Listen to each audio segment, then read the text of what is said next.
lots of New Zealand businesses or lots of businesses, when they want to go to Amazon, they don't realize all the costs involved.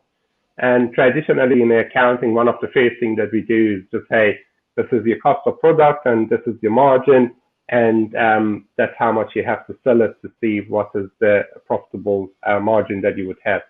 What sort of, because there are lots of costs for FBA, for Amazon costs, and if you include the sales tax and all that. So what would be the margin that you would suggest to, if just they want to do a rough calculation? I'm sure it would be different for different products and different things. But roughly how much you see that they need to keep there to make sure after Amazon takes all the money out, they're going to be a profitable business. So yeah, so what you want to do is look at it. So let's just say I have $100, US dollar, New Zealand dollar. Keep in mind for Amazon fees and FBA, so you're looking at 15 to 18% off the top just for Amazon's marketplace fees. Okay, then you're looking at another 3 to 5, maybe 7% for Amazon FBA, and it's really efficient. Amazon FBA is affordable. It gets you Prime on Amazon, which means it's free shipping for us, and it's better. So you're looking at 25% just right off the top. Okay, so it's $25 already gone. Okay.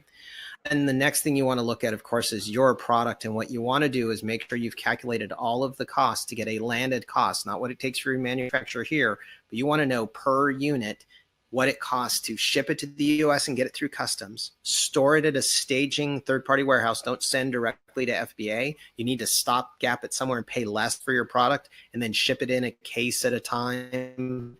You'll pay more long-term storage fees kind of outside this calculation. Okay.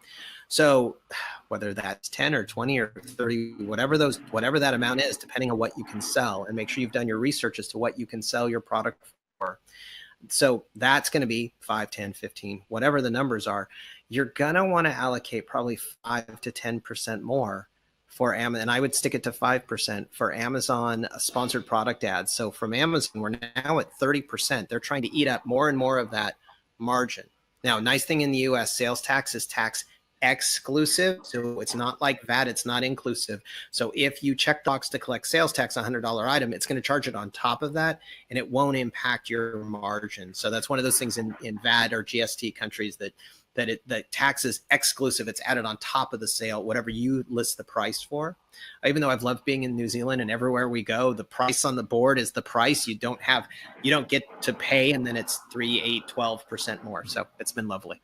So you've got that number, and you just have to work your way down. Then you can't forget all of your overhead and additional tools to monitor Amazon and everything else. So you want at least 30%, but I would prefer to see at least 50 after you've gotten through all of that. Otherwise, because there are unknowns, there's overhead, and you want to be bringing profit back over here. And you're going to have a currency conversion, which is not in your favor, but has very much been in my favor here visiting. So thank you. Okay. So you've got the currency conversion as well. Even though Payoneer will let you, if there's fluctuations in the currency, it'll let you keep money over there and pull it over when it's most advantageous. So you want to do that math and add up those numbers. And if you get to the number where, wait, Amazon's making 30%, $30 on a $100 item, and you're making $8, that's not a great deal. Okay. So, keep in mind, in a lot of cases, Amazon's making more than the sellers. You would think it would be the other way. But you want to get there, and you get to a number that doesn't make sense for you. You're not going to make it up in volume. You're just going to spin your wheels and ship a bunch of products to the US and not make as much money as you expect on it. So just keep that in mind. A trick is, if you launch a US Shopify site and sell it and it's fulfilled from Amazon, you go from paying 15 to 18% to 3 to 5%. So keep in mind, you can save 10% in your margin if you sell it on your Shopify site, but ship it out of Amazon. So that's just one of those ways to do both Amazon and a Shopify site in the US to sell more product at a higher. That's great. So one of the things boggles New Zealand is, do they give a tip if we just give a good product there? Because we don't tip here. It's always confusing. You go to Europe and buy something, the sales tax is not there, and then you have to work at, do I tip here or don't I? Well, I know to go buy anything or to go eat, you have to do math. Where else in the world expects you to do math to be able to Exactly. feed yourself?